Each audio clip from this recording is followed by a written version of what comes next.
dear subscribers, they will tell you how you can easily install iOS 15 on your iPhone. So for doing this, just go to the settings. In the settings, just open general. In the general, just open software update and just wait until it will check for updates. And here you can see iOS 14.8, and here you will find upgrade to iOS 15. So just tap on it and just choose download and install. Now just write your passcode.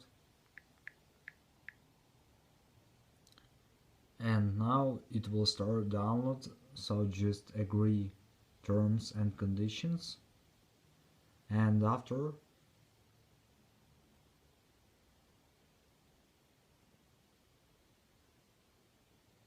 just wait until it will successfully download the latest iOS 15 on your iPhone, and after it will install it on your phone. So thanks for watching, have a nice day, subscribe to my channel, click like, and goodbye.